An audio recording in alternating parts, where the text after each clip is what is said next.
अस्सलामु अलैकुम वरहमतुल्लाहि वबरकातुहू। इन्नल हम्दुलिल्लाह नहमदुहु व नस्तईनुहु व नस्तगफिरुहु व नऊज़ु बिल्लाहि मिन शुरूरि अनफुसिना व मिन सय्यिआति अमालिना मन यहदिहिल्लाहु फला मुदिल्ल लहु व मन युद्लिल फला हादिय लहु व अशहदु अन ला इलाहा इल्लल्लाहु वहदहु ला शरीका लहु व अशहदु अन्ना मुहम्मदन अब्दुहु व रसूलुहु सल्लल्लाहु तआला अलैहि व अला आलिहि व सहबिहि व सल्लम तस्लीमन कसीरा। अम्मा बाद फ़क़द क़ाल अल-मुअल्लिफ़ रहमहुल्लाहु तआला बाबु क़िताल अहलिल बग़ी अन इब्न उमर रज़ियल्लाहु अन्हुमा क़ाल क़ाल रसूलुल्लाह सल्लल्लाहु अलैहि वसल्लम मन हमल अलैना अस्सिलाह फ़लैसा मिन्ना मुत्तफ़क़ुन अलैहि। व अन अबी हुरैरह रज़ियल्लाहु अन्हु अन नबी सल्लल्लाहु अलैहि वसल्लम क़ाल मन ख़रज अनित दुआ व फ़ारक़ल जमाअह व माता फ़मीततुहु मीततुन जाहिलिय्यह अख़रजहु मुस्लिम। মহান আল্লাহর সমস্ত প্রশংসা যে আল্লাহ রাব্বুল আলামিন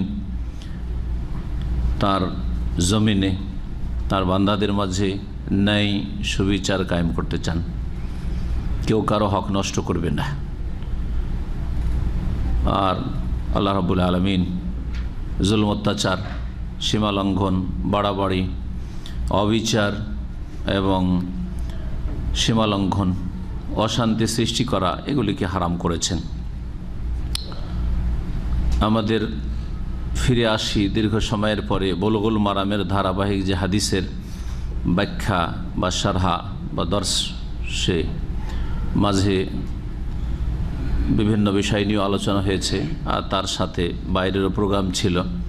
কয়েক সপ্তাহ পরে আবার আমরা মাঝে মধ্যে বুলুগুল মারামের যেটা আসল আমাদের শুক্রবারের দর্শ চলে আসছে, দীর্ঘ সময় থেকে শুরু থেকে আমরা অনেকটা এগিয়ে গেছি, প্রায় শেষের দিকে। আমাদের আজকের আলোচনা হচ্ছে যেসব গুরুতর অপরাধ হয়ে থাকে, এর আগের আলোচনা ছিল গুরুতর অপরাধ সম্পর্কে। যেসব গুরুতর অপরাধ, বড় ধরনের অপরাধ হয়ে থাকে মুসলিম সমাজে বা দেশে, তার মধ্যে একটি হচ্ছে বিদ্রোহ করা, সরকার দ্রোহিতা বা দেশদ্রোহিতা, অথবা মুসলিম শাসকের বিরুদ্ধে বেরিয়ে পড়া, অন্যায়ভাবে সীমা লঙ্ঘন করা। লেখক ইমাম হাফিজ ইবনে হাজার রহমতুল্লাহ আলাইহি বলছেন বাবু কিতাল আহলিল বাগী।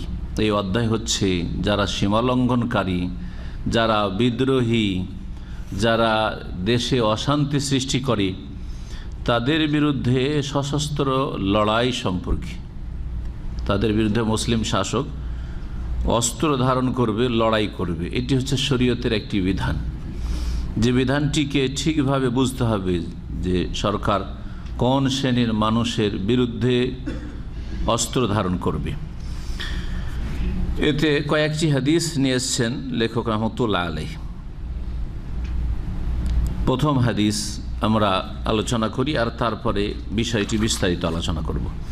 প্রথম হাদিস 1036 নম্বর হাদিস বুলুগুল মারামে। আব্দুল্লাহ বিন উমর রাদিয়াল্লাহু তাআলা আনহুমা থেকে বর্ণিত, তিনি বলছেন যে কালা রাসূলুল্লাহ সাল্লাল্লাহু আলাইহি ওয়াসাল্লাম, রাসূলুল্লাহ সাল্লাল্লাহু আলাইহি ওয়াসাল্লাম বলেছেন মান হামাল আলাইনা সিলাহা, আমাদের ওপরে যে অস্ত্র ধারণ করবে, আমাদের ওপরে যে অস্ত্র ধারণ করবে, ধরবে, মারব, খুন করব, অস্ত্র ধারণ করবে, আমাদের বিরুদ্ধে অস্ত্র নিয়ে যে বের হবে বা যারা বের হবে, ফালাইসা মিন্না, তারা আমার উম্মতের অন্তর্ভুক্ত নয়, আমার দলের লোক নয়। নবী করিম সাল্লাল্লাহু আলাইহি ওয়াসাল্লাম বলেছেন আমাদের বিরুদ্ধে, অর্থাৎ মুসলিমদের বিরুদ্ধে, মুসলিম হয়ে মুসলিমের বিরুদ্ধে যদি অস্ত্র ধারণ করে, তাহলে নবী করিম সাল্লাল্লাহু আলাইহি ওয়াসাল্লামের দলভুক্ত নয়। নবী করিম সাল্লাল্লাহু আলাইহি ওয়াসাল্লাম বলেছেন এরাই হচ্ছে বাগী, সীমা লঙ্ঘনকারী, এরাই হচ্ছে বিদ্রোহী, এরাই হচ্ছে বাড়াবাড়িকারী। এদেরকে বাগী বলা হয়। এক বচন হচ্ছে বাগী আরবিতে, আর বহু বচন হচ্ছে বোগাত। ফিকার কিতাবাদিতে, ফতোয়ার কিতাবাদিতে কিতাবুল বোগাত বলে একটি চ্যাপ্টার আছে, প্রত্যেক মজহাবের কিতাবে রয়েছে। হানাফি মজহাবের কিতাব পাবেন, শাফি, মালিকি, হাম্বলি, সমস্ত মজহাবের ফিকার কিতাবগুলিতে রয়েছে বাগীদের সম্পর্কে পর্ব বা একটা অধ্যায় রয়েছে। এমনকি দুররে মুখতার, ফতোয়া শামিয়া, যেগুলি হানাফিদের ফতোয়ার কিতাব, তাতে রয়েছে কিতাবুল বগাত।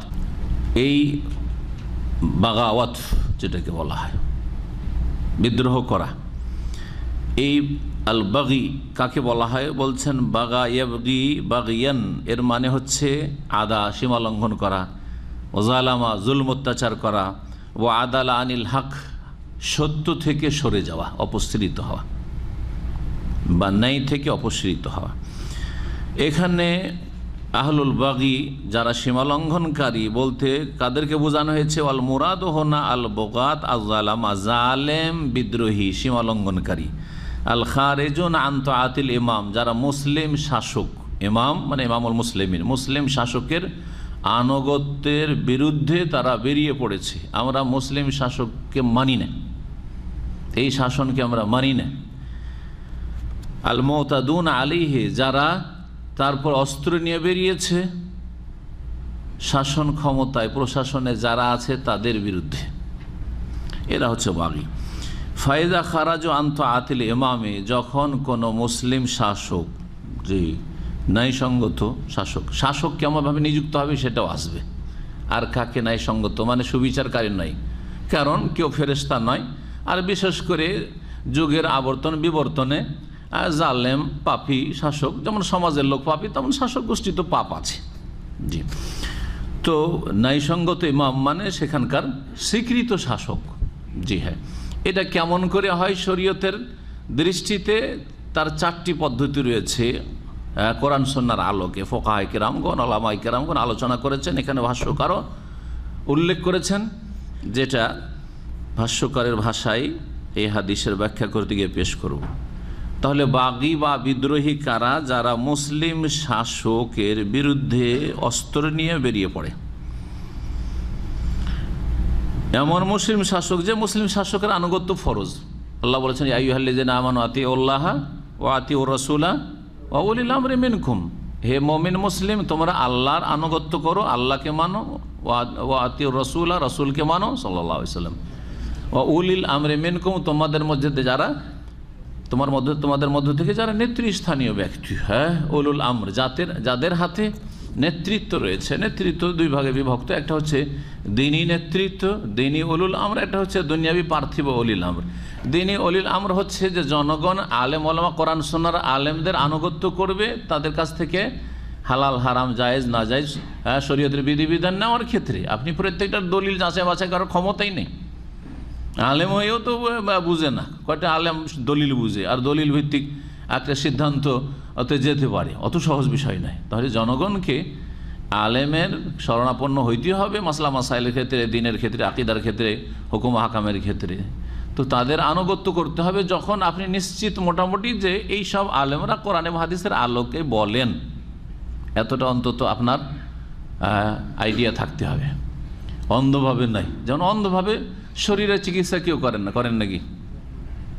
এখন যদি রাস্তাতে ফুটপাতে কোনো ডাক্তার বসে থাকে, বলছে আমার কাছে সব রকম রোগের ওষুধ আছে, সব রকমের ওষুধ আছে, আপনি যাবেন? কেউ একজন ওষুধ নেবেন না। কেন? আপনার কমন সেন্স আছে যে যদি ডাক্তারই হইতো তাহলে ওকে ফুটপাতে বসতে হইতো না ওষুধ বড়িয়ে নিয়ে, হ্যাঁ, তাহলে কোনো হাসপাতালে থাকতো না। হাসপাতালে যাবো স্পেশালিস্টের কাছে, তারপর হাসপাতালে জিপির কাছে যেতে চান না, জেনারেল ফিজিশিয়ানের কাছে আপনারা কেউ যেতে চান না। অসুখ হয়েছে না, স্পেশালিস্টের কাছে যাবো। এই স্পেশালিস্ট দিয়েও অনেক সময় ভরসা হয় না, কনসালটেন্টের কাছে যাবো, ঠিক কিনা? তো দুনিয়ার ক্ষেত্রে বুঝছেন, আর দিনের ক্ষেত্রে বলছে আমরা কি করে বুঝবো, এরাও তো হুজুর, এরাও তো হুজুর, এরাও তো আলেম, এটা চলবে? কমন সেন্স আছে আপনার, সেটা দিয়ে আপনাকে বিবেক বিবেচনা করতে হবে যে এ উলিল আমর, এরা কি আসলে ইসলামের উলুল আমর, যে এদের কাছ থেকে কোরআন এবং হাদিসের মাসলা নেওয়া যাবে, হ্যাঁ, ফতোয়া নেওয়া যাবে, এদের কাছ থেকে দিন শিখা যাবে কি যাবে না, এটা অবশ্যই আপনাকে নিশ্চিত হইতে হবে। জি, এতটা জ্ঞান আল্লাহ দিয়েছেন প্রত্যেক মানুষকে। ওরা হচ্ছে উলুল আমর, যাদের কাছ থেকে দিন নেবেন, তাদের কথা মানতে হবে। আর পার্থিব উলিল আমর হচ্ছে শাসকরা এবং শাসকের প্রতিনিধি যেখানে আছে, তারা যে অর্ডারগুলি করবে সেগুলি যদি শরীয়তের বিধিবিধানের সাথে সাংঘর্ষিক না হয়, ইসলাম বিরোধী না হয়, তাহলে ওইগুলো মানতে হবে। যেগুলো ইসলাম বিরোধী সেগুলোর ক্ষেত্রে স্টপ হয়ে যেতে হবে। আপনাকে যদি জায়েজ কাজ বলে, যে কোনো জায়েজ কাজের ক্ষেত্রে শাসকের সরকারে, যে কোনো সরকার কি করতে হবে? আইন কানুন মানতে হবে। এই কথাটা এই সন্ত্রাসী চরমপন্থীরা এমনভাবে জনগণকে ভুল বুঝায়, দেখো দেখো এরা হচ্ছে দরবারি আলেম, বলছে সরকারের আইন মানতে হবে, তাগুতের আইন মানতে হবে। কথা বোঝা গেছে? কত বড় ধোঁকাবাজ এরা, কিভাবে মানুষকে গুমরাহ করছে। কোন আলেম কোরআন হাদিসের বলেছে যে সরকার যদি হারাম করতে বলে তো হারাম করো? হ্যাঁ, সরকার পাপ করতে বলে তো পাপ করো না, কখনো না। কিন্তু সরকার যদি শরীয়তের কথা বলে, করবেন না করবেন না? ফরজ কাজ বলে, শরীয়তে ফরজ, করবেন না করবেন না? সরকার সুন্নত মুস্তাহাব কাজ বলছে, করবেন না করবেন না? সুন্নত মুস্তাহাব, শরীয়তে আসলে ওর বিধানই হচ্ছে সুন্নত মুস্তাহাব, সরকার বলছে করো, করবেন না করবেন না? সরকার বলছে যে ঈদ পড়ো, হ্যাঁ পড়বেন না পড়বেন না? আচ্ছা, ফরজ আর সুন্নতের বাদে সরকার জায়েজ, এখন জায়েজে নেমে আসে। সরকার বলছে একটা জায়েজ কাজ করলে নাকি না, না করলে কোনো গুনাহ নেই, জায়েজ কাজ। জায়েজ কাজ করতে হবে যেটা জনগণের স্বার্থে, দেশের স্বার্থে যে আইন তৈরি করা হয়েছে সেটা ইসলাম বিরোধী হলে তো জায়েজই বলতাম না। ইসলাম বিরোধী হলে, ইসলামের সাথে সাংঘর্ষিক হলে কি বলতাম? না জায়েজ, হারাম বা মাকরু কমপক্ষে বলতাম। মাকরু আপত্তিকর নয়, হারাম না জায়েজ নয়, তাহলে সেটা কি? তাতে নেকিও নাই, তাহলে সেটা কি? জায়েজ। সরকার যদি জায়েজ কাজের হুকুম করে তো মানতে হবে না? সরকার যদি রেড সিগন্যাল যায় কোনো রাস্তাতে, যে এই জায়গায় রেড সিগন্যাল, এই দিক দিয়ে যাওয়া যাবে না, তো মানতে হবে না? তাগুত সরকারের আইন মানি না, সুতরাং রেড সিগন্যাল মানি না, দিলেন গাড়ি চালিয়ে, আর ওই দিক থেকে আর এক গাড়ি আসছিল, কি হবে? চলবে নাকি? তো এই জঙ্গিদের যদি এই ভুল ব্যাখ্যা নেন যে তাগুত সরকারে কিচ্ছু মানা যাবে না, তাহলে তো এইরকমই করবেন, ফাসাদ সৃষ্টি করবেন দেশে। সরকার বলছে এই এলাকা হচ্ছে সুরক্ষিত এলাকা, এটা হচ্ছে জনগণের জন্য নয়, এখানে যাওয়া যাবে না। জি, সরকার বৃহৎ স্বার্থে নিষিদ্ধ এলাকা ঘোষণা করেছে, বা এরপরে বের হওয়া যাবে না এই সময়ের পরে, ইত্যাদি ইত্যাদি। মানবেন না মানবেন না? বুঝলেন না? কোথায় কোরআনে হাদিস আছে?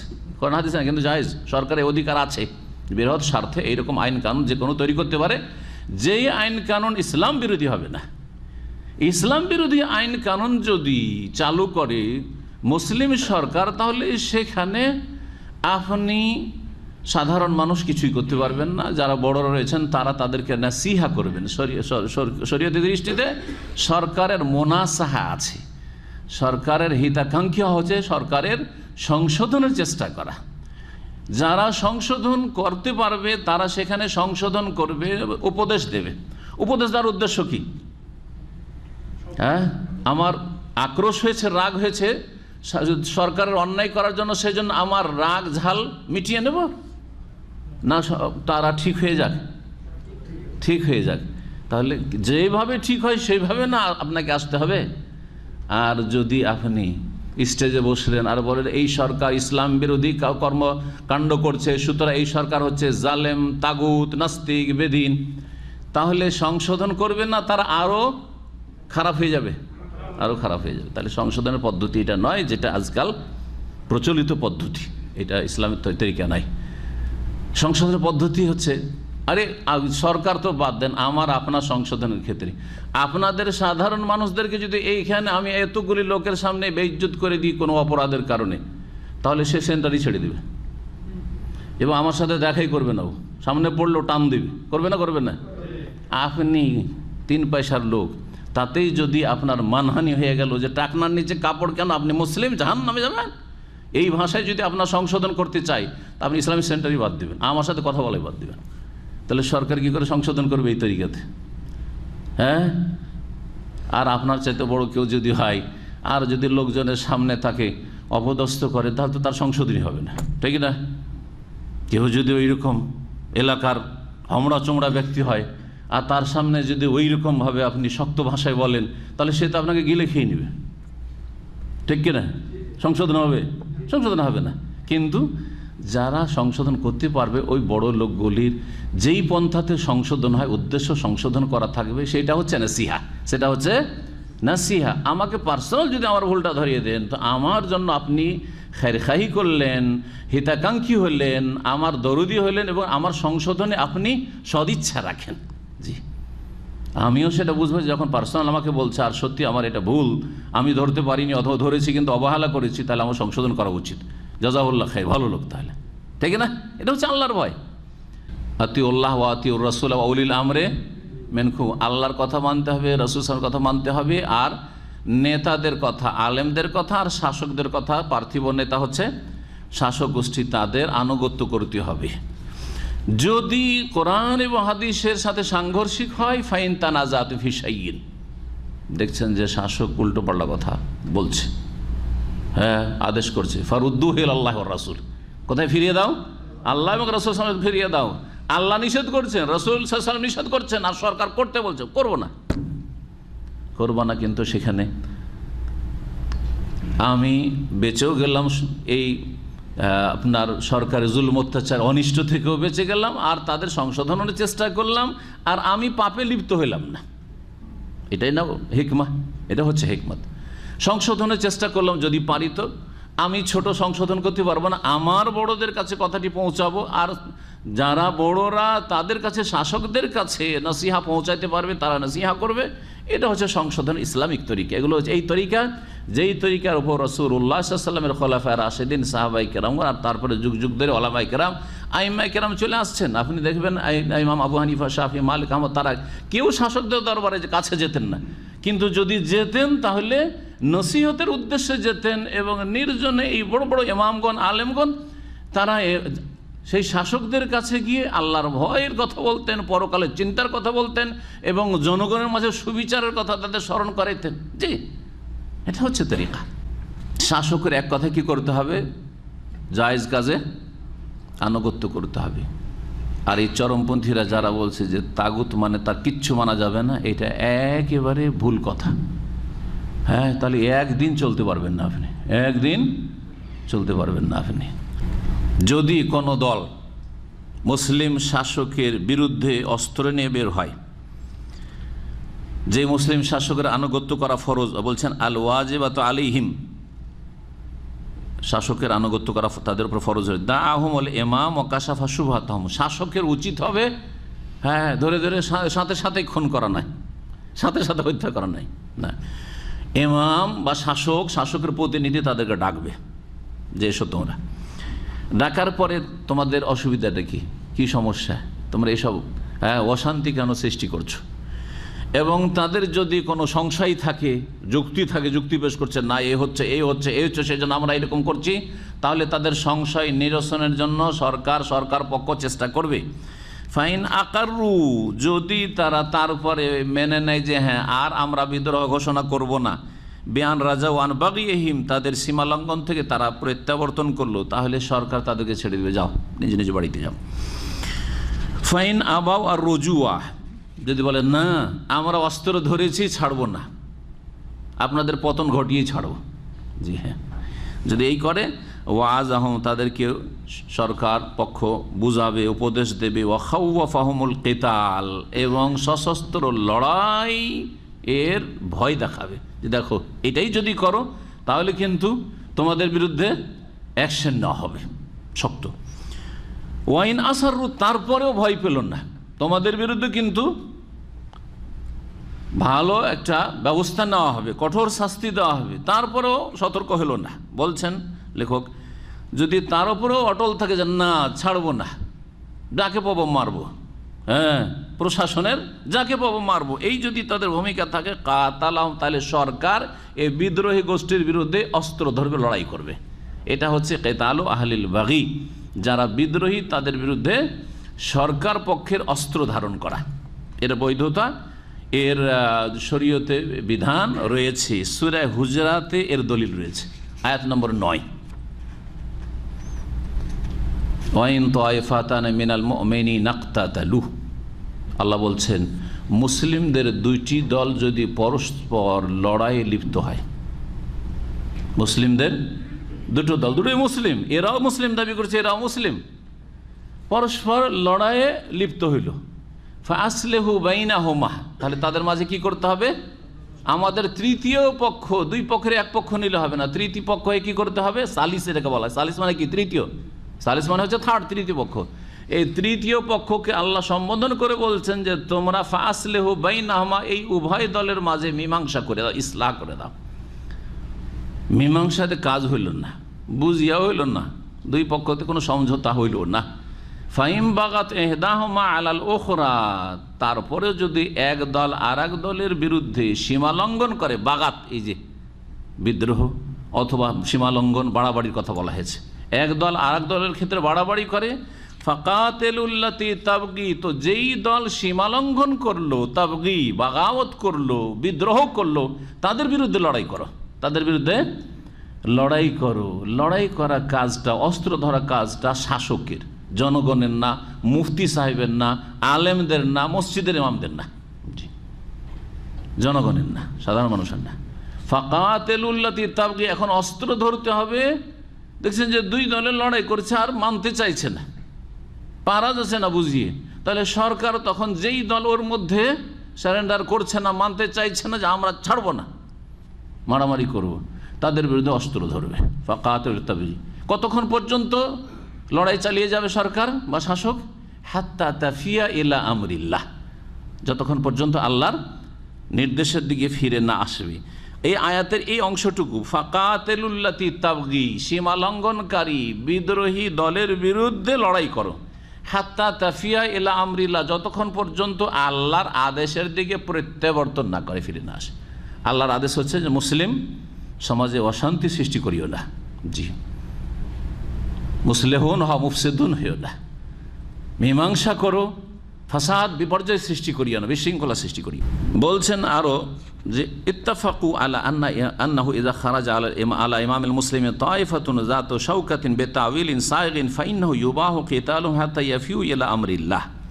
বলছেন সমস্ত উলামায়ে কেরামরা একমত, মানে এই বিষয়ে ইজমা রয়েছে যে কোনো মুসলিম শাসকের বিরুদ্ধে যদি এমন একটি দল বেরিয়ে পড়ে অস্ত্র নিয়ে, যেই দলটি হচ্ছে জাত শৌকাতিন, ছোটোখাটো না, 2, 4, 5 জন 10 জনের না, 10 জন শুধু বেরিয়েছে, বরং বড় একটি সংখ্যক দল আর বড় শক্তিশালী স্ট্রং দল বেরিয়ে পড়েছে, জাত শৌকাতিন, যাদের বড় একটা ক্ষমতা তারা অর্জন করেছে, আর তারা সেখানে বেতাউইলিন সাইগিন, কিছু যুক্তি পেশ করছে আমরা কেন বেরোলাম এই সরকারের বিরুদ্ধে, কেন সরকারের বিরুদ্ধে অস্ত্র ধরেছি, কেন প্রশাসন লোক আমরা মারছি, এরকম যুক্তিও তারা পেশ করছে। তাউইল মানে যুক্তি তারা পেশ করছে। শুধু যুক্তি দিয়ে লড়াই চলবে না, কিতালুহুম, সেই সময় তাদের বিরুদ্ধে লড়াই করা জায়েজ হয়ে যাবে সরকারের। হাত্তা ইয়াফিউ ইলা আমরিল্লাহ, যতক্ষণ পর্যন্ত আল্লাহর নির্দেশের দিকে তারা ফিরে না আসে। যে কোনো মুসলিম সমাজে যখন কয়েকজন বসবাস করবে তখন একজনকে নেতৃত্ব অবশ্যই দিতে হবে, এটা হচ্ছে শরীয়তের বিধান, যা ফরজ। বিনা নেতৃত্বে মুসলিম জাতি কখনো থাকতে পারে না। বলছেন এই ক্ষেত্রে ভাষ্যকার, ওয়াজিব নাসবুল ইমাম লিল মুসলিমিন, মুসলিমদের ইমাম বা শাসক নিযুক্ত করা হচ্ছে ফরজ। মুসলিমদের শাসক নিযুক্ত করা হচ্ছে, দেশ বিনা শাসকে থাকবে, সবার হাতে অস্ত্র চলে আসবে, সবার হাতে অস্ত্র চলে আসবে, অশান্তির শেষ থাকবে না। ওই বয়সের লোক তো নাই, না হইলে বলতাম, আমি মনে হচ্ছে যে কেউ 50-এর বেশি বয়সের লোক নাই, তাই না, বা 60 বছর লোক এখানে কেউ নাই, সুতরাং বিষয়গুলি বুঝবে না। যখন কোনো দেশের যুদ্ধ হয়, যুদ্ধের সময় সবার হাতে অস্ত্র চলে যায়, এটা বুঝেন তো না, বুঝেন না, 71-এর সময় যার তার হাতে অর্থ বা অস্ত্র, যে যাকে ইচ্ছা মারছে। সেই সময় যদি একজন ওই রকম স্ট্রং শাসক না হয়, তাহলে এইগুলোকে, এই যে অসৎ লোকের হাতে অস্ত্র চলে, সবাই তো সৎ না, অসৎ লোকের হাতে অস্ত্র চলে এসে এদেরকে দমন করবেটা কে? শাসক না থাকলে যে যাকে ইচ্ছা খুন করবে, একটু রাগারাগি আক্রোশ কিছু হইল, মানে দাও, উড়িয়ে দাও, গুলি করে দাও। আর হয়েছে, আমার আব্বার আপন মামা চাঁপাইনবাবগঞ্জে বাড়ি, এলাকার খুব একবারে জবরদস্ত মানুষ ছিলেন, বিচার সালিশ করা তার কাজ ছিল। 71 পর 71 অথবা 72-এর ঘটনা, তখন আমাদের বয়স 7 বছর 8 বছর। ওই সময় আব্বার কাছ থেকে শোনা, তখনকার কথা তো নিজে চোখে দেখে মনে থাকবে না, তো তারপরে মনে আছে একটু। বিচার করলেন, একজন লোক চুরি বা কিছু করেছিল, যে কোনো অপরাধ, বড় ধরনের অপরাধ করেছিল, সামাজিক অপরাধ, যার ফলে বিচার সালিশে বিচারের ঘোষণা শুনলেন। উনি যেহেতু এলাকার বড় একজন দায়িত্বশীল, বিচার করে আসার পরে বাড়িতে শুয়েছেন, ওই অসৎ লোক পিস্তল তাদের হাতে, বন্দুক তাদের হাতে, কারণ একাত্তরে সব মুক্তি বাহিনীতে বা রাজাকার যাই কিছু হোক না কেন, যে কিছুতে অস্ত্র তাদের হাতে ছিল, সবার হাতে অস্ত্র, তখন রাজাকার হইল অস্ত্র আর মুক্তি বাহিনী হইল অস্ত্র। তো এই দিল গুলি করে, বাড়িতে বারান্দায় শুয়ে, সাথে সাথে শেষ, সাথে সাথে শেষ। আমার আপন আব্বার আপন মামা। আফগানিস্তানে কি হইল? রাশিয়াকে তাড়িয়ে দেওয়ার পরে কি হইল? সবার হাতে অস্ত্র। মুসলিমকে খুন করেই যাচ্ছে, করে যাচ্ছে, প্রতিদিন খুন করছে। এই দল ওই দলকে খুন করছে, এই দল ওই দলকে খুন করছে। এটা তো আপনাদের শোনাই আজকে থেকে 20-25 বছর 30 বছর আগের ঘটনা। তো এই জন্য যে কোনো মুসলিম সমাজে শাসক নিযুক্ত করা ফরজ। নবী করিম সাল্লাল্লাহু আলাইহি ওয়াসাল্লামের ইন্তেকালের পরে অতক্ষণ পর্যন্ত নবী সাল্লাল্লাহু আলাইহি ওয়াসাল্লামের দাফন কাফন জানাজা হয়নি, যতক্ষণ পর্যন্ত খলিফা নিযুক্ত না করা হয়েছে। কত গুরুত্বপূর্ণ বিষয়, কত গুরুত্বপূর্ণ বিষয়। এইরকম প্রত্যেক খলিফার ক্ষেত্রে আবু বকর সিদ্দিক রাদিয়াল্লাহু তাআলা আনহু ইন্তেকালের আগে থেকে খলিফার ঘোষণা হয়ে গেছে। ওমর রাদিয়াল্লাহু তাআলা আনহুর ইন্তেকালের সাথে সাথে খলিফা নির্বাচিত হয়ে গেছে। এইভাবে আলী রাদিয়াল্লাহু তাআলা বলছেন যে ওয়াজিব নাসবুল ইমাম লিল মুসলিম, মুসলিমদের শাসক নিযুক্ত করা ফরজ। কেন? লি হিমায়াত বাইজাতিল ইসলাম, ইসলামের সুরক্ষার উদ্দেশ্যে, মুসলিম জাতির এবং ইসলামের সুরক্ষার উদ্দেশ্যে। মুসলিমদের একটা হচ্ছে বহিরাগত শত্রু। মুসলিম দেশে কোনো শাসক না থাকলে তো বহিরাগত শত্রু এদেরকে কয়েক ঘন্টার মধ্যে গিলে নেবে। হবে না? হবে না? বহিরাগত শত্রু।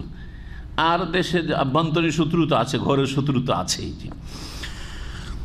ওয়াজাউত আন হাউজাতিহি, এবং মুসলিম বা ইসলামের হেফাজত, ইসলামের বিরুদ্ধে যেসব ষড়যন্ত্র চলছে সেগুলিকে দূর করা। ওয়া ইকামাতুল হুদুদ, দণ্ডবিধান কায়েম করতে। মুসলিম শাসক না থাকলে কে দণ্ডবিধান কায়েম করবে?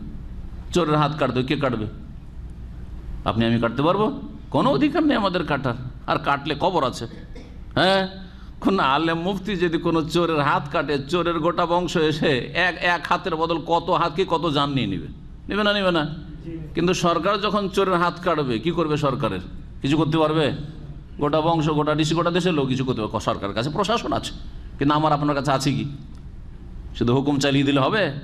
অশান্তি হবে। আর দণ্ডবিধান কায়েম করবে সরকার।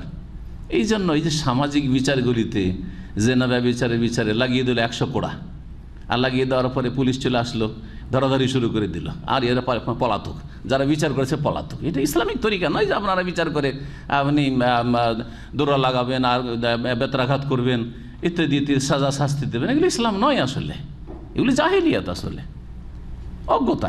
এগুলো জুলম অত্যাচার, এগুলি। এটা আপনার কাজ না। আপনার কাজ আপনার বাড়িতে নেতৃত্ব, আপনি আপনার স্ত্রী আপনার ছেলে মেয়েদের নেতা। তারপরে তো দণ্ডবিধান কায়েম করা যাবে না যে আপনার ছেলেদের উপর, মেয়েদের উপর বা আপনার স্ত্রীর উপর দণ্ডবিধান কায়েম করতে পারবেন না। দণ্ডবিধানের ক্ষেত্রে চলবে না, বল প্রয়োগ করতে পারবেন ফরজ ওয়াজিব আদায় করার ক্ষেত্রে, হারাম নাজায়েজ থেকে বাঁচার ক্ষেত্রে।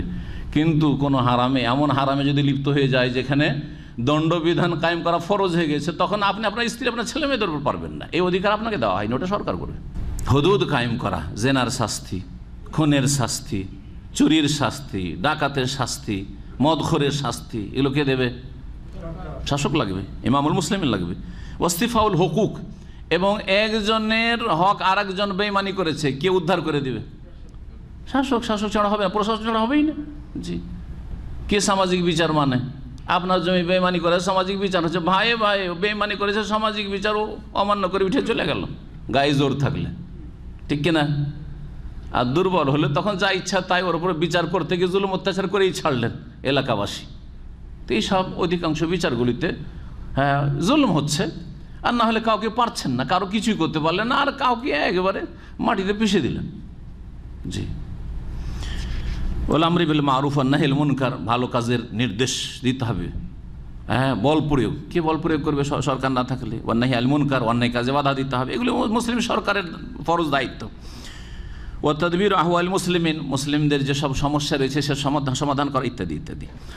যাই হোক, তারপরে এখন যে বিষয়টি বলছিলাম যে মুসলিম শাসক নিযুক্ত হবে কি করে। আজকাল গণতন্ত্রের যুগে শরীয়তে যেগুলি রয়েছে সেগুলির একটা সম্পর্কে আমাদের ধারণা নেই জনগণের।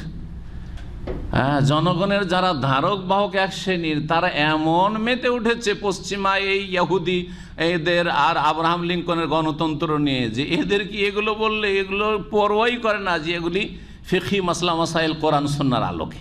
জি, গণতন্ত্রের কুফুরিতে মেতে উঠেছে। ওই গণতন্ত্রের কুফুরির উপর ইসলামিক লেভেল লাগিয়ে দিয়েছে, যদি ভালো মানুষ একটু হয় তাহলে। আমাদেরটা ইসলামী গণতন্ত্র।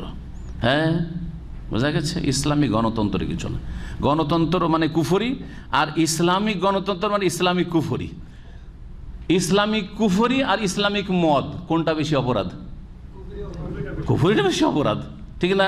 আমি যদি ইসলামিক শিরিক, আর একটা হচ্ছে ইসলামিক চুরি, ইসলামিক সুদ, হ্যাঁ, কোনটা বড় অপরাধ? ইসলামিক শিরিকটা বড় অপরাধ।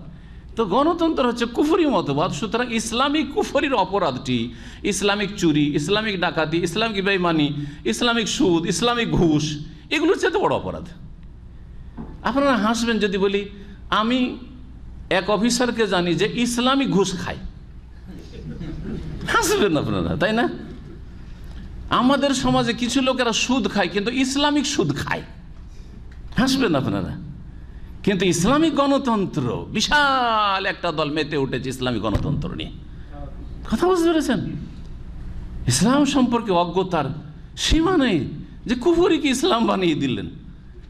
অথচ আমি একটা পাপকে কুফরি না, একটা পাপকে ইসলাম বললে আপনারা হাসছেন, তাই না? যদি বলি ইসলামিক ব্যভিচার, ভালোই লাগছে শুনে, তো কি মন্দ লাগছে? ব্যভিচার কিন্তু ইসলামিক, ঠিক না? মানবেন না? নেই না? জি হ্যাঁ, আছে। ওই বেদিনদের কাছে আছে, যারা পশ্চিমা আইনে বিশ্বাসী তাদের কাছে আছে। ধর্ষণটা হচ্ছে অত্যাচার। আর কি সম্মতি যদি থাকে, সাবালক সাবালিকা দুইজনের সম্মতি আছে, তাহলে বলছে এমন কোনো অপরাধ নাই। বাস লোকজনের সামনে করিয়ে না, লুকিয়ে চোখের আড়ালে করো, অথবা সরকারের লাইসেন্স নিয়ে করো, ঠিক না? জি হ্যাঁ, পতিতালয় সরকারের লাইসেন্স নিয়ে করছে, আর না হলে চোখের আড়ালে কোনো জায়গায়। জি হ্যাঁ, আউযুবিল্লাহি মিনাশ শাইতানির। মুসলিম শাসক কিভাবে নিযুক্ত হয় শরীয়তের দৃষ্টিতে?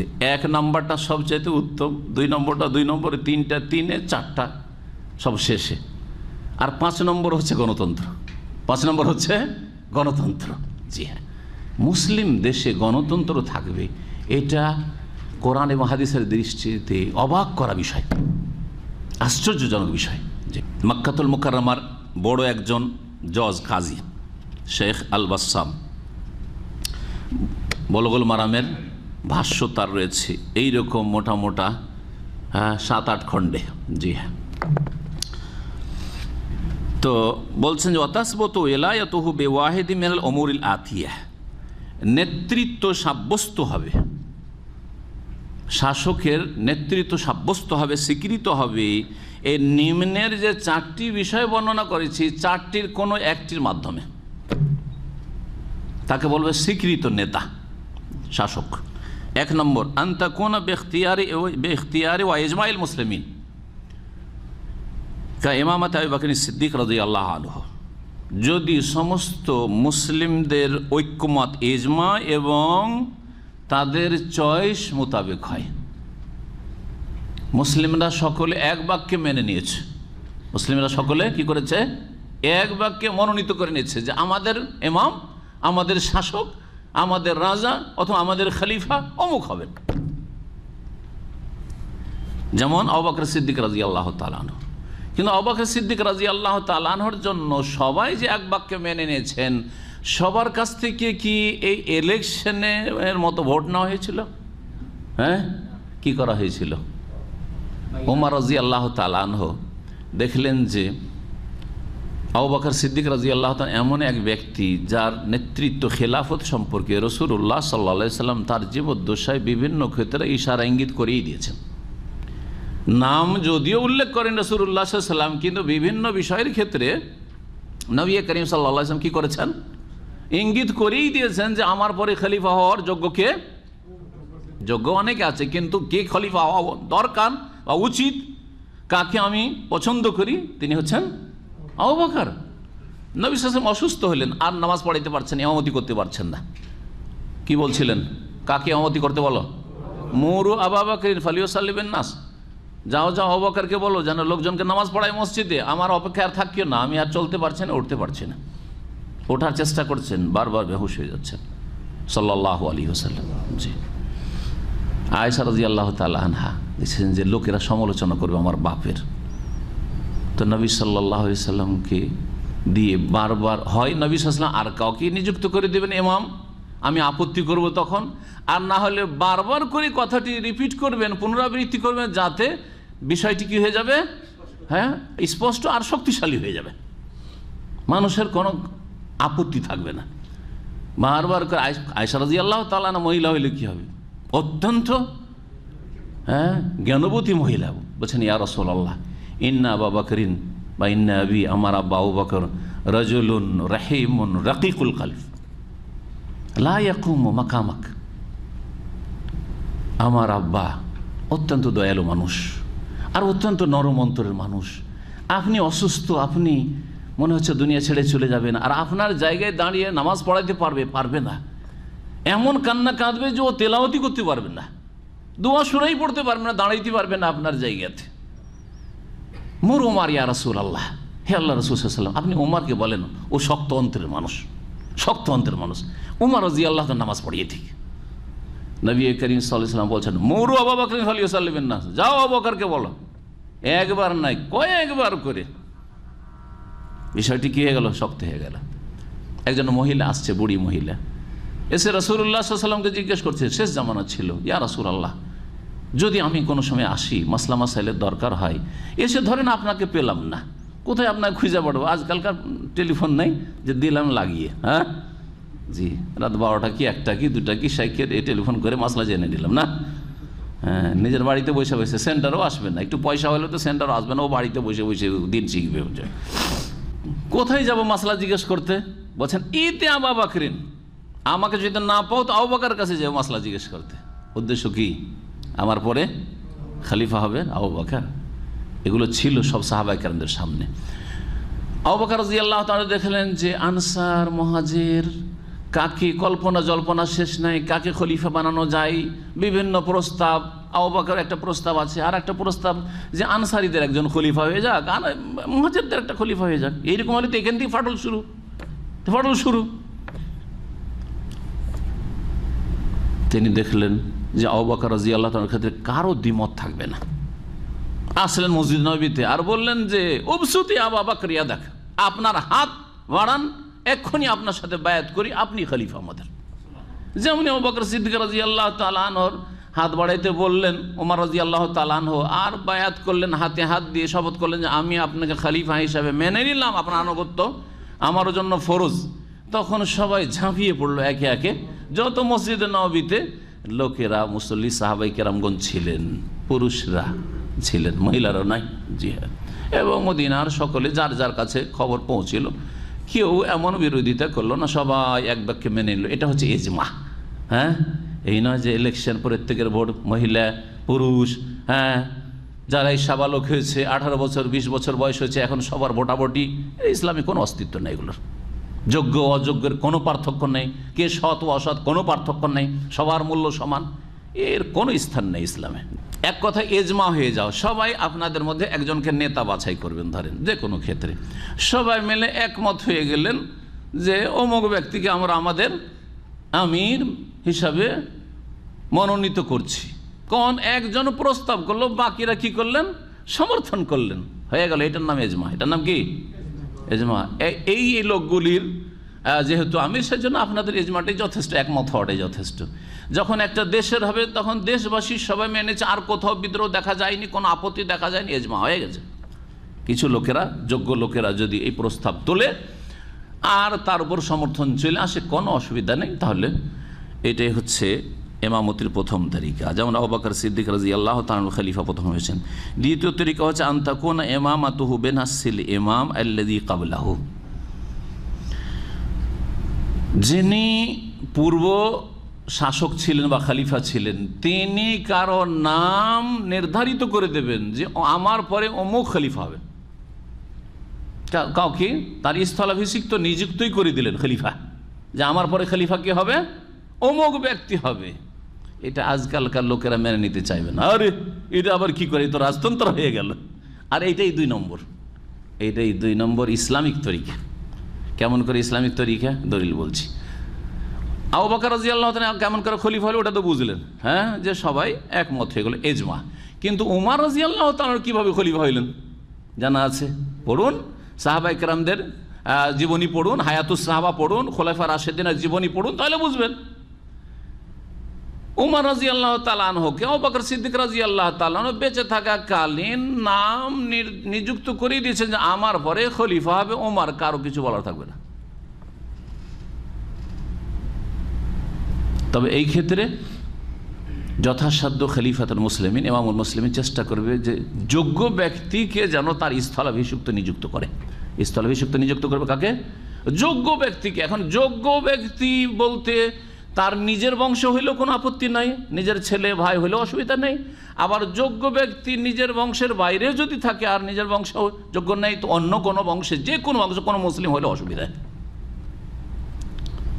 ওমর রাদিয়াল্লাহু তাআলা আনহুকে নিযুক্ত করার ক্ষেত্রে এটা স্পষ্ট হয়ে উঠেছে। আবু বকর রাদিয়াল্লাহু তাআলা নিজের ছেলেদেরকে করেননি, ভাইকে করেননি, নিজের কাছের আত্মীয়কে করেননি। ওমর রাদিয়াল্লাহু তাআলার সাথে সবচেয়ে বড় আত্মীয়তা হচ্ছে দ্বীনি আত্মীয়তা।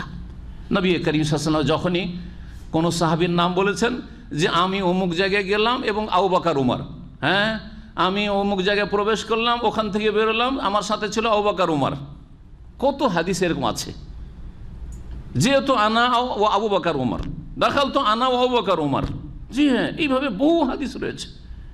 তার মানে রাসূলুল্লাহ সাল্লাল্লাহু আলাইহি ওয়াসাল্লাম তার হাদিস দিয়ে বলে দিয়েছেন যে আবু বকর পরে উম্মতের শ্রেষ্ঠ ব্যক্তি ওমর ইবনে খাত্তাব রাদিয়াল্লাহু তাআলা। আর সেইভাবেই খলিফাতুল মুসলিমিন, প্রথম খলিফা উম্মতের রাসূলুল্লাহ সাল্লাল্লাহু আলাইহি ওয়াসাল্লামের পরে আবু বকর সিদ্দিক রাদিয়াল্লাহু তাআলা নাম একবারে নির্ধারিত করে দিয়েছিলেন, নিযুক্ত করে দিয়েছিলেন, আমার পরে খলিফা আমার হবে কে? ওমর রাদিয়াল্লাহু তাআলা। এটা ন্যায়সঙ্গত না অন্যায় হয়েছে? ন্যায়সঙ্গত। সুতরাং কোনো ন্যায়পরায়ণ মুসলিম শাসক দেশের কোনো একজন যোগ্য ব্যক্তি যদি নাম উল্লেখ করে যে আমার পরে আমার স্থলাভিষিক্ত খলিফা, বা খলিফা বলেন, রাষ্ট্রনায়ক বলেন, রাষ্ট্রপ্রধান বলেন, প্রধানমন্ত্রী বলেন, আর রাজা বলেন, আর বাদশাহ বলেন, যাই বলেন, আমার পরে অমুক আমার স্থলাভিষিক্ত হবে দেশ পরিচালনার জন্য, সেটা বৈধ না অবৈধ? বৈধ। এতটুকু যে যোগ্য ব্যক্তির হাতে দায়িত্বটা দিবে, যার মাধ্যমে সুবিচার হবে, দেশে শান্তি বিরাজ করবে, অশান্তি দূর হবে। এটা ছিল দ্বিতীয় তরিকা। বেনাসিল ইমাম আল্লাযী, পূর্বের যিনি শাসক ছিলেন তিনি নাম নিযুক্ত করে দিয়ে চলে যাবেন যে আমার পর স্থলাভিষিক্ত অমুক। কা ওয়ালায়াতে ওমর ইবনে খাত্তাব হিনা ইস্তাখলাফাহু আবু বকর সিদ্দিক রাদিয়াল্লাহু আনহুমা, যেমন ওমর ইবনে খাত্তাব রাদিয়াল্লাহু তাআলা আনহুর খেলাফত নেতৃত্ব যখন তাকে খলিফা বানিয়ে দিলেন কে? আবু বকর সিদ্দিক রাদিয়াল্লাহু তাআলা। মদিনার লোক কাউকে জিজ্ঞেস করতে যাননি যে আচ্ছা বলো তো কাকে খলিফা করব, আমি তো অসুস্থ, বা আমি তো আর বেশি দিন বাঁচবো না ইত্যাদি।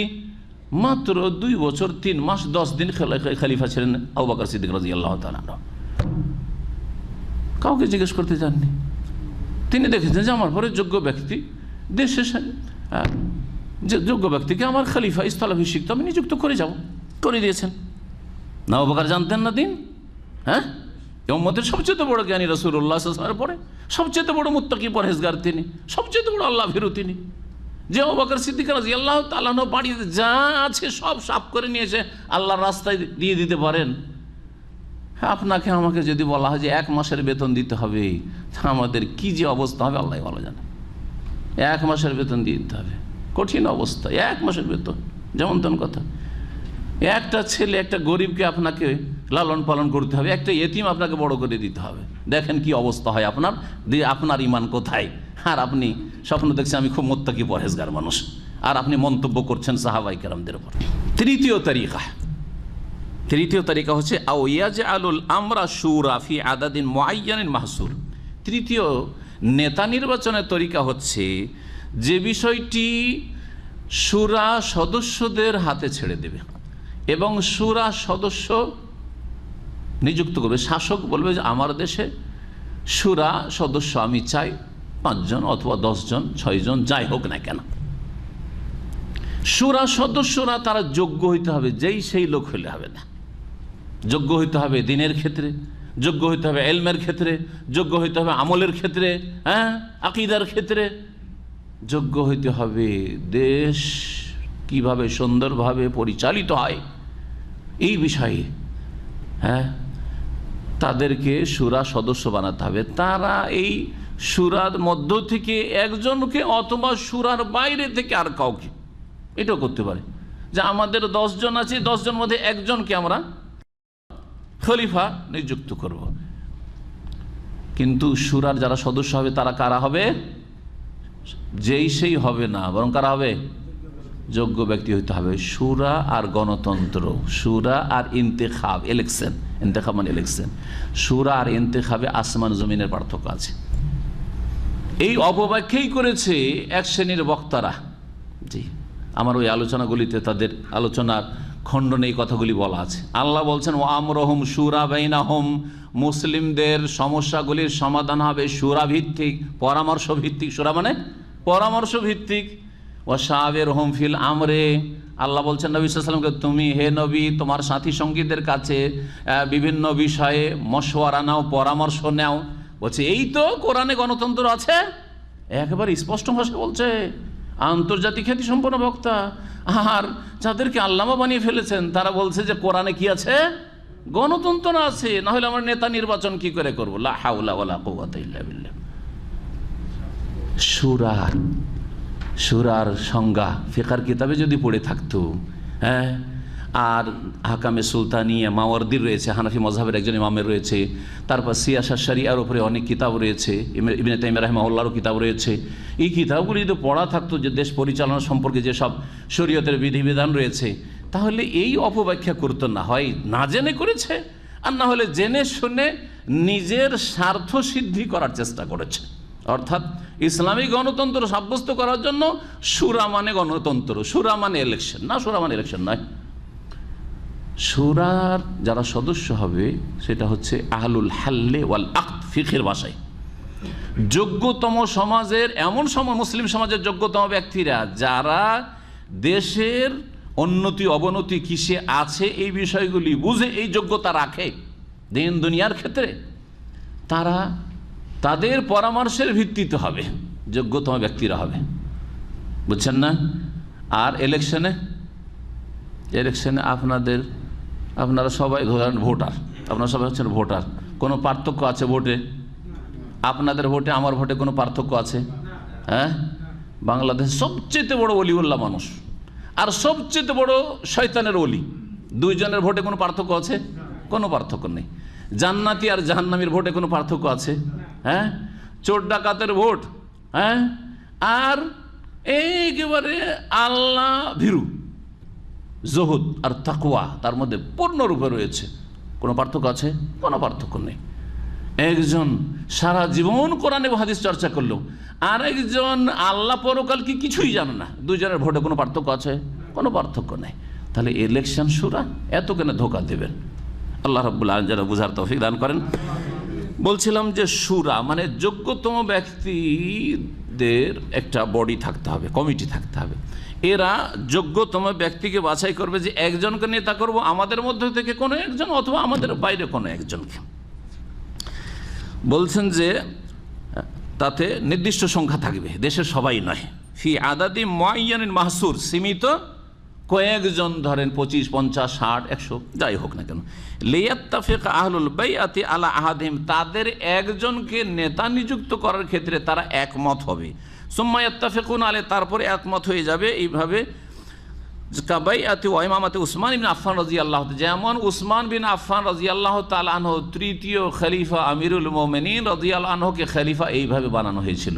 ওমর রাদিয়াল্লাহু তাআলা আনহু কয়েকজন সাহাবীর শুরা কমিটি তৈরি করে দিয়েছিলেন। তাদের সংখ্যা কতজন ছিল কারো জানা আছে? 6 জন ছিল। মাশাআল্লাহ, ভালো জানছেন, 6 জন ছিল। জি হ্যাঁ, বলছেন 6 জনে যদি 3 জন হয়ে যায়, এদিকে 3 জন ওইদিকে 3 জন, তাহলে আমার ছেলে আব্দুল্লাহ বিন উমার একজন তোমাদের সদস্য হয়ে দুই দলের কোন এক দলকে সমর্থন দেবে। কিন্তু তার আল্লাহ ভীরুতা, সীমাহীন আল্লাহ ভীরুতা তাকে এই কথা বলতে বাধ্য করেছে। না হইলে তিনি এ কথা যদি নাও বলতেন কোনো দোষের কথা ছিল না। কি কি বলেছিলেন তিনি? তবে শুনে রেখো, আব্দুল্লাহ বিন ওমর খলিফা হইতে পারবে না।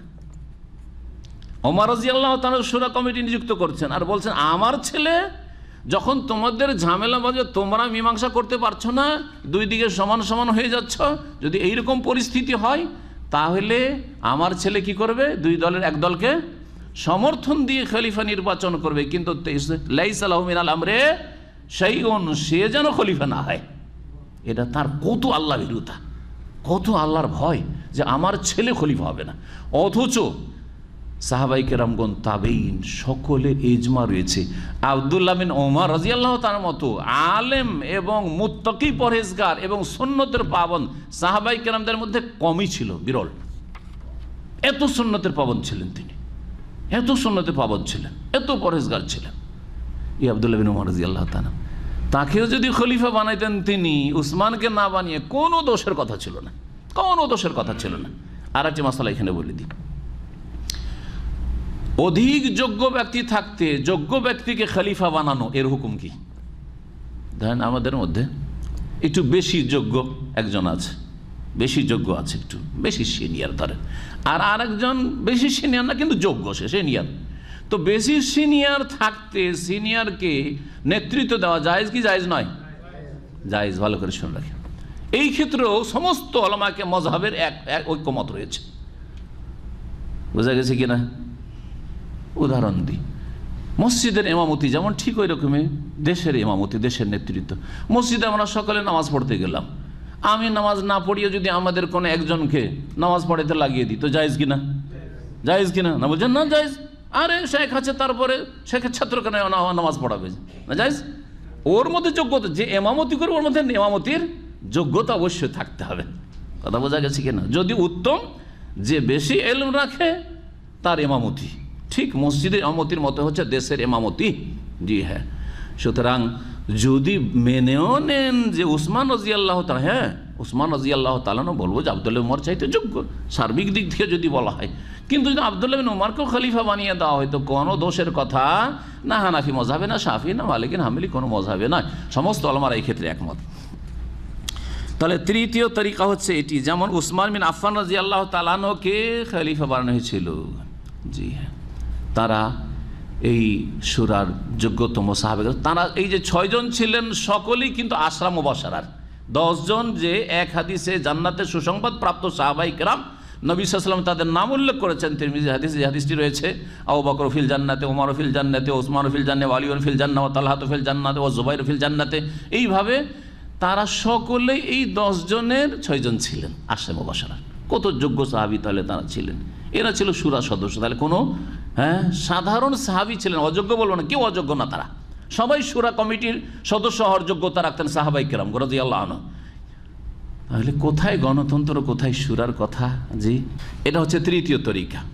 আজকাল এই তরিকাটাও যদি থাকতো তাহলে খুব সুন্দর তরিকা। দেশের নেতৃস্থানীয় ব্যক্তি বা যোগ্য ব্যক্তি, যারা যোগ্য ব্যক্তি শূরা কমিটিতে, সবাই একটা সাবজেক্টে যোগ্য হইতে পারবে না হয়তো।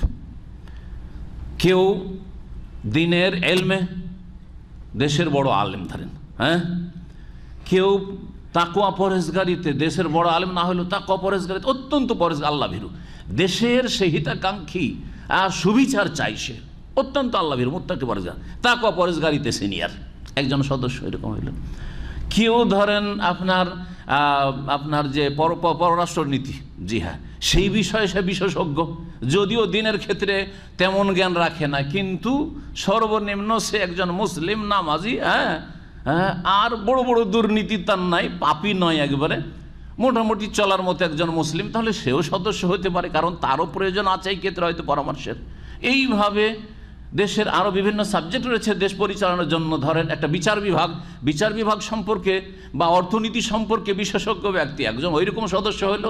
এভাবে একটা শূরা কমিটি তৈরি হলো। তারা দেশের মধ্যে কোন ব্যক্তিকে নেতৃত্ব দিলে দেশে শান্তি কায়েম হবে, এটা হচ্ছে খলিফা বা শাসক নির্বাচনের তৃতীয় শরীয়ত সম্মত তরিকা।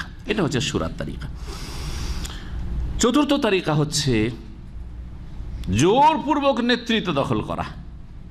কোন মুসলিম ব্যক্তি যদি গায়ের জোরে অস্ত্রের বলে, হ্যাঁ, তার পিছনে তার দলবল রয়েছে, তাদেরকে নিয়ে যদি কোনো দেশ দখল করে ফেলে, আর দখল করার পরে দেশ পরিচালনা শুরু করেছে, আর সেখানে মোটামুটি দেশ শান্ত, সেখানে দেশে যেসব প্রয়োজন সেসব প্রয়োজন মিটাচ্ছে, তাহলে সেই ব্যক্তিরও খেলাফত বা এমারত বা নেতৃত্ব, শাসন ক্ষমতা শরীয়তের দৃষ্টিতে স্বীকৃত। জি হ্যাঁ, যদি আজকাল অবাক হবেন, সব মনে করবেন যে আমরা রাস্তাঘাটে বেরিয়ে যাই আবার বিক্ষোভ করতে, হ্যাঁ কেন এইভাবে গায়ের জোরে আসলো, কিন্তু গায়ের জোরে এসেছে, তার কাছে আছে ওই রকম ক্ষমতা, সেই তো, তাই না? এখন তার বিরুদ্ধে এত ক্ষমতা নিয়ে এসছে যে একটা দেশ দখল করে ফেলেছে, দেশের ক্ষমতা দখল করে ফেলেছে, তাদের বিরুদ্ধে যদি বের হন তো রক্ত ঝরানো ছাড়া কোনো লাভ হবে না। কোনো লাভ হবে? দেখতে পাচ্ছেন বর্তমান পরিস্থিতিতে সিরিয়ার অবস্থা, দেখতে পাচ্ছেন লিবিয়ার অবস্থা, বোঝা গেছে, দেখতে পাচ্ছেন ইয়েমেনের অবস্থা। এইরকমই যুগে যুগে বহু এইরকম দেশের ইতিহাস আপনাদের সামনে এসেছে, যদি পড়ে থাকেন বা পড়েন তাহলে। এখন চোখের সামনে শুধু দেখালাম। লিবিয়াতে গাদ্দাফি, এই গাদ্দাফি ছিল, আল্লাহ যা সে করেছে সে আল্লাহর কাছে পেয়ে গেছে, আফজা ইলা মা কাদ্দাম, সৎ ছিল অসৎ ছিল যা ছিল পৌঁছে গেছে সেখানে। তো এই গাদ্দাফি নিঃসন্দেহে জালেম শাসক ছিল, নিঃসন্দেহে অসৎ ছিল, বরং তার ওপর বড় বড় ওলামাদের কুফরির ফতোয়া আছে, কুফরি পর্যন্ত কথা আছে তার, কাফের সে ছিল, এইরকমও ফতোয়া আছে। আমি নিজে ফতোয়া কিছু দিচ্ছি না, হ্যাঁ না, কিন্তু এতটাই বললাম যে যা কিছু করেছে হ্যাঁ সে এখন ভোগ করছে। জি হ্যাঁ, তো সেই ব্যক্তির যুগটা যেটা ছিল আর এখন যেই যুগটা, কোনটাই সেই দেশে শান্তি মোটামুটি বিরাজ করছে? যদি দুনিয়ার খবর রাখেন বা লিবিয়ার খবর রাখেন, তো এখন বেশি মানুষ শান্তিতে চলাফেরা করছে না, তখন মোটামুটি শান্তিতে চলাফেরা করছিল। যদিও জালেম শাসক ছিল, যদিও তাগুত শাসক ছিল, যদিও হয়তো তার উপর কুফরি ফতোয়া আছে, সেটাও ঠিক হতে পারে, তারপরেও সেই যুগে মোটামুটি চলাফেরার ক্ষেত্রে বা বাড়িঘর মান ইজ্জত নিয়ে নিরাপত্তা ছিল, ধন সম্পদ নিয়ে। কিন্তু এখন কোনো নিরাপত্তা নেই। বাশার আল আসাদ, আল্লাহ লানত অভিশাপ হোক এইরকম শাসকদের ওপর। জি হ্যাঁ, এবং নিঃসন্দেহে কাফের। জি হ্যাঁ, কাফের, শুধু তাগত নয়, তার আকিদা, ধর্মীয় আকিদা হচ্ছে সবচাইতে বড় জঘন্য আকিদা। জি হ্যাঁ, এরা হচ্ছে বাতেনি চরমপন্থী, এরা হচ্ছে নসাইরি। জি, তো এই বংশ, কিন্তু যখন থেকে তার বিরুদ্ধে বিদ্রোহ করা হয়েছে তখনকার এই কয়েক বছরের পিরিয়ডটা একদিকে রাখেন, আর তার যুগে আর তার বাপের যুগে সবগুলি জুলমের অত্যাচারের যুগ, কিন্তু তখনকার জুলম অত্যাচার আর তখনকার দেশের অবস্থা আর এখনকার অবস্থা, কোনটা আপনি ভালো বলবেন? এখন কি ভালো হয়েছে না আরো সর্বনাশ হয়ে গেছে? সর্বনাশ হয়ে গেছে। তাহলে চিন্তা করেন যে জোরপূর্বক এরা ক্ষমতা এসছে, এদের বিরুদ্ধে বিদ্রোহ ঘোষণার কারণে লাভ হইল না ক্ষতি হইল? লাভ তো কিছুই করতে পারলাম না। যদি লাভ করে দিতে পারতাম তাও হইত। বোঝা গেছে কথা? সেই জন্য 4 নম্বর হচ্ছে যে গায়ের জোরে যদি কোনো দেশে কোনো শাসন ক্ষমতা কায়েম করে নাই কেউ, আর সেখানে আমন আমান নিরাপত্তা কায়েম করে দিয়েছে, আর তাদের বিরুদ্ধে বিদ্রোহ ঘোষণা করে তাদের উৎখাত করা অত সহজ বিষয় নয়, তাহলে তাদের খেলাফত বা নেতৃত্ব স্বীকৃত। জি হ্যাঁ, অধিকাংশ ক্ষেত্রে বর্তমান যুগে এটি হচ্ছে অবস্থা। আর 5ম তরিকা বলছে যে না, এগুলোর একটা মানে ইসলাম তো আমরা মানি না, সুতরাং প্রথমটাও না, দ্বিতীয়টা না, তৃতীয়টা না, আর গায়ের জোরে হইলেও তো এটা হয়ে যায় কি স্বৈরাচারিতা। সুতরাং আমরা কি করব, আব্রাহাম লিঙ্কনের গণতন্ত্র এনে আমরা এখন ইলেকশন করে যে যাবে যাবে। ইলেকশনে কি সুবিচার হচ্ছে নাকি? কোনো সুবিচার হয় না। জি, কোনো সুবিচার হয় না। ভারতের ইলেকশন, যে গুজরাটে ইলেকশন হলো, তারপর গোটা ইন্ডিয়াতে ইলেকশন হলো, বলছে যে কত যে টাকা দিয়েছে যারা ওই আপনার প্রোগ্রাম করেছে, যে আপনার আজকাল তো ইলেকট্রনিক ভোট দেওয়া হচ্ছে, তাতে যাকেই মারুক না কেন, যেটাতেই সে আপনার যেটা টিপুক না কেন, যেই পার্টিকে ভোট দিক না কেন, গিয়ে বিজেপিকে পড়বে। এমন এলাকায় বিজেপি জিতছে যেখানে বিজেপির গন্ধ পর্যন্ত নেই, সেখানে বিজেপি জিতছে। আশ্চর্য হয়ে যাবেন আপনি, আশ্চর্য হয়ে যাবেন আপনি। আর তারপরে এটা যদি নাও হয়, ধরেন এটা তো দুর্নীতি, এই দুর্নীতিকে দুর্নীতি এখনকার লোকেরাও বলবে। কিন্তু এটা যদি নাও হয় তো দেশে সৎ লোকের সংখ্যা বেশি না অসৎ লোকের সংখ্যা বেশি? সারা পৃথিবীর যে কোনো দেশের কথা বলেন, ভালো মানুষের সংখ্যা বেশি না খারাপ মানুষের সংখ্যা বেশি? তো ভালো মানুষকে নেতাকে নির্বাচন করবে? হ্যাঁ বলেন তো দেখি। আমার মতো লোককে যদি নেতা নির্বাচন করে তো সবাই জানছে চোর ডাকাত সবাই যে সবাই তো হাত কেটে দিবে। হ্যাঁ, আর খুনিরা সব জানছে আমাদের গলা কাটবে। কথা বোঝা গেছে? তো জীবনে কেউ ভোট দেবে? কেউ ভোট দেবে না। এটা উদাহরণই শুনে, তার ভালো মানুষকে কেউ ভোট দেবে না। সব যেহেতু হারাম খাওয়ার অসৎ, সুতরাং দেখবে যে কার নেতৃত্বে থেকে আমরা দুর্নীতি করতে পারি আর বেইমানি করে খেয়ে দিয়ে বাঁচতে পারি আর রাতারাতি বড় লোক হইতে পারি, ঠিক না? কোন পার্টিতে গেলে 5 বছরে বড় লোক হইতে পারবো, তাকে ভোট দেবো, সেই পার্টি করবো। এটাই চলছে গণতন্ত্রে, আর কি চলছে? সোজা কথা। সুতরাং গণতন্ত্র মুসলিমদের জন্য প্রযোজ্য নয়। কুফুরি আকীদা, ভ্রান্ত মতবাদ, কুফুরি মতবাদ। 2 নম্বর কথা হচ্ছে যে এই দিয়ে কখনোই যোগ্য নেতা পাওয়া যেতে পারে না। ভালো করে মুখস্থ করে নেন। আল্লাহ যেন এইসব গুমরাহি থেকে আর কুফুরি থেকে আর এইসব অনইসলামিক তরিকা থেকে মুসলিম সমাজকে বেঁচে থাকার তৌফিক দান করেন। খেলাফতে রাশেদার পরে, হ্যাঁ, খেলাফতে রাশেদার পরে তারপরে চলে আসেন আপনি সবগুলি প্রায় ওই রকমই। উমাইয়া বংশের রাজত্ব, সবগুলি বংশ পরম্পরা তো আসলো। ওরা যখন 132-এ তাদের পতন ঘটলো, তাদের পতন ঘটাইলো কারা? আব্বাসী বংশের লোকেরা। আব্বাসীয়রা যে পতন ঘটালো, কিভাবে পতন ঘটাইলো? হ্যাঁ, জোরপূর্বক তাদেরকে এমন করে উৎখাত করলো যে একটা উমাইয়া বংশের লোককে যেখানে পেয়েছে সেখানে তাদেরকে খুন করেছে। তারপরে তাদেরকে নিশ্চিহ্ন করার পরে দমন করে আব্বাসী খেলাফত কায়েম হলো। থাকলো দীর্ঘ 132 থেকে নিয়ে 656 হিজরি পর্যন্ত একবার চলতে থাকলো। তারপরে বিভিন্ন ছোটোখাটো এদিক সেদিক মেলা খেলাফত আর শাসন ক্ষমতা কায়েম হলো। তার মধ্যে একটি তুর্কি খেলাফত। তুর্কিরা এমনকি আরব দেশ মক্কা, মদিনা, হেজাজ সবগুলি দখল করেছিল। তুর্কিদের খেলাফত কিভাবে কায়েম হলো বলেন? জোরপূর্বক, সব জোরে ক্ষমতা দখল করে নিল। তারপরে তাদের দীর্ঘদিন কয়েক শত বছর রাজত্ব চলল। জি হ্যাঁ, আর তাদেরকে সকলে খলিফা মানল। তারা নিজেদেরকে খলিফা বলতেন। মুঘল খেলাফত কি করে কায়েম হইল? হ্যাঁ, বাবর, আকবর, শাহজাহান, জাহাঙ্গীর, অরঙ্গজেব, হ্যাঁ, ইত্যাদি সব হইল। আর তারপরে শেরশাহ সূরি, জি হ্যাঁ, আরও এইরকমই তুগলক বংশ জানেন, খিলজি বংশ জানেন। আপনারা তো ইতিহাস, ভারতের ইতিহাস পড়েছেন নাই? অখণ্ড ভারতের ইতিহাস, এসব ইতিহাস পড়েছেন। তাদের রাজত্বগুলি কিভাবে কায়েম হয়েছিল? হ্যাঁ, প্রথম 3টা ছিল কি না 4র্থটাই ছিল জোরপূর্বক তারা একে অপরের কাছ থেকে, হ্যাঁ, নিয়েছে, কেড়ে নিয়েছে। আর তারপরে সেখানে শাসন ক্ষমতা তাদের কায়েম হয়েছে। তো এই সবগুলি ছিল এইরকমই শাসন ক্ষমতা। কিন্তু তাদের অনেকে নাই পরায়ণ ছিলেন।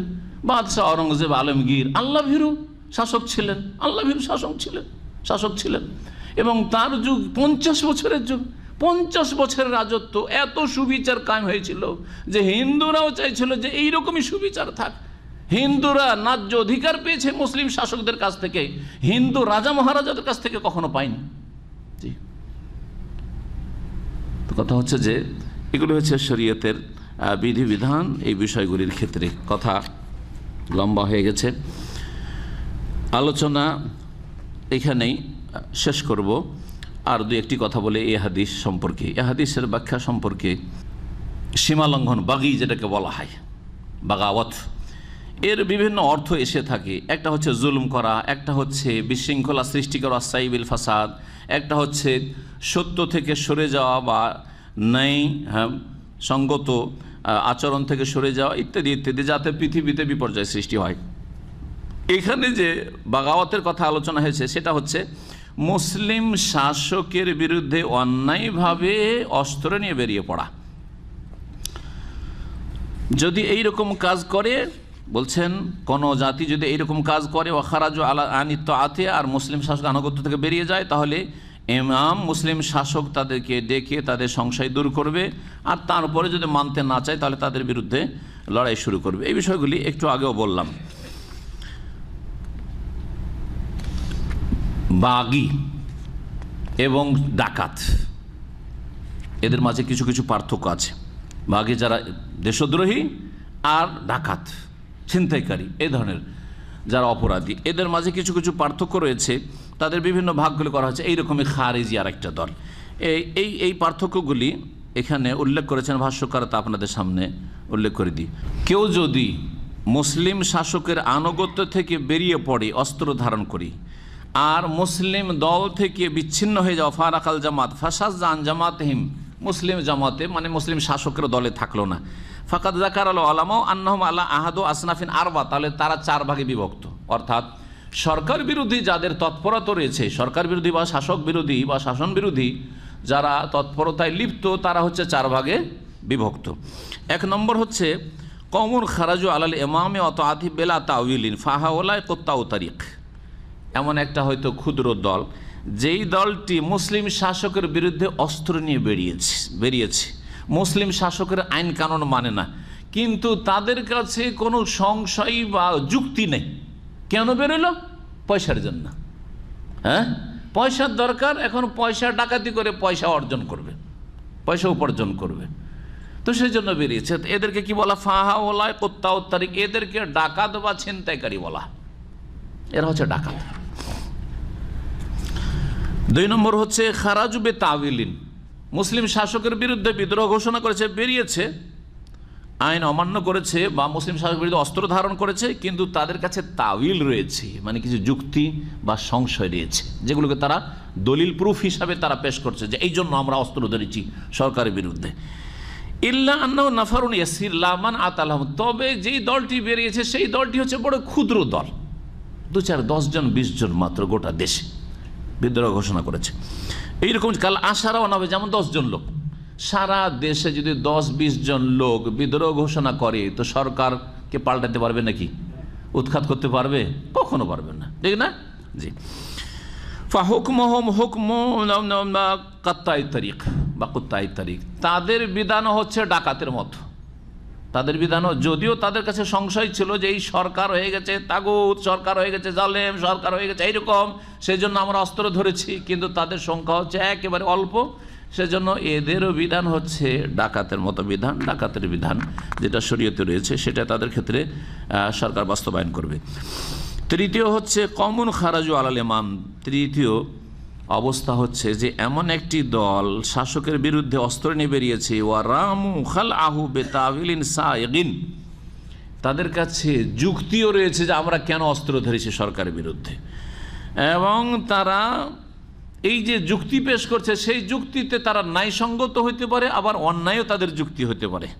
ওয়ালাহুম শাওকাতুন মান, আর তাদের কাছে প্রচুর ক্ষমতাও আছে, যথেষ্ট ক্ষমতা, অনেক অস্ত্র তারা জমা করে নিয়েছে এবং অনেক লোকজন তাদের পিছনে অনেক শক্তি তাদের রয়েছে।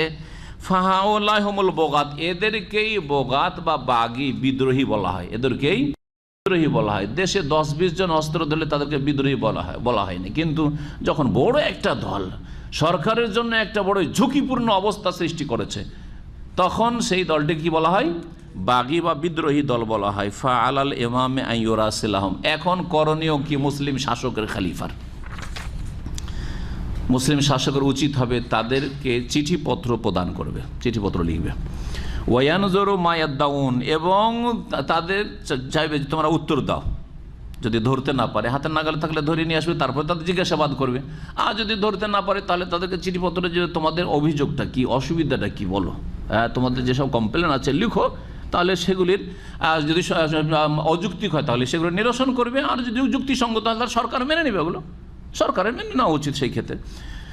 ওয়ায়ানজুরু মা ইয়াদদাউন, যেই দাবি দাবাগুলি করছে সেগুলি নিয়ে চিন্তা ভাবনা করবে সরকার। ওয়ামায়ান কুমুন, আর কি আপত্তি তারা তুলেছে, ফাইন জাকার ও মাজলেমাতান আজালাহা, যদি সেই বিদ্রোহী দলটি কোনো জুলম অত্যাচার কথা তোলে, যে দেশে জুলম অত্যাচার হচ্ছে, বিচার হচ্ছে না, এই হচ্ছে না, সেই হচ্ছে না, ইত্যাদি ইত্যাদি যুক্তিসঙ্গত কিছু কথা যদি তুলে ধরে যে অবিচার চলছে, তাহলে সেই অবিচারকে দূর করবে, সুবিচার কায়েম করবে, শাসক নিজের সংশোধন করবে।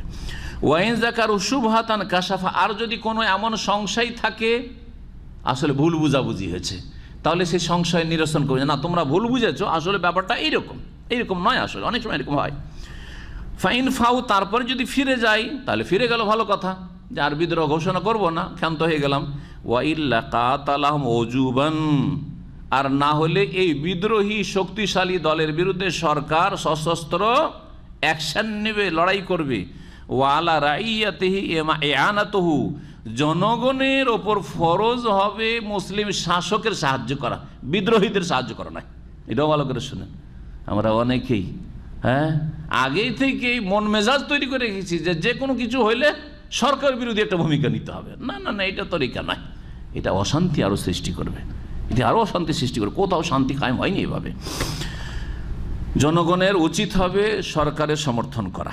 4 নম্বর হচ্ছে, 4 নম্বর দল আল খাওয়ারিজ, খারেজিরা।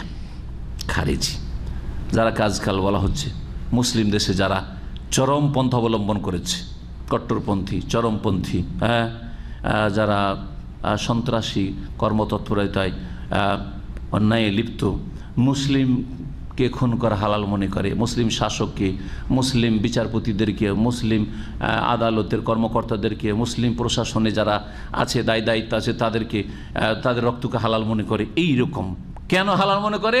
তাদের ওপর তাদের ফতুয়াবাজি যে কাফের হয়ে গেছে, এরা সব তাগুত কি হয়ে গেছে?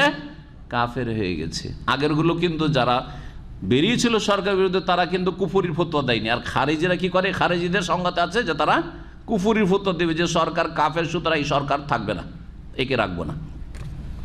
আল খাওয়ারিজ আল্লাযিনা ইউকাফিরুনা বিযাম, খাওয়ারিজ হচ্ছে যারা কোনো পাপের কারণে সরকার বা সরকারি ক্ষমতায় যারা আছে তাদের বিভিন্ন গুনাহ, কাবিরা গুনার কারণে তাদেরকে কাফের মনে করে।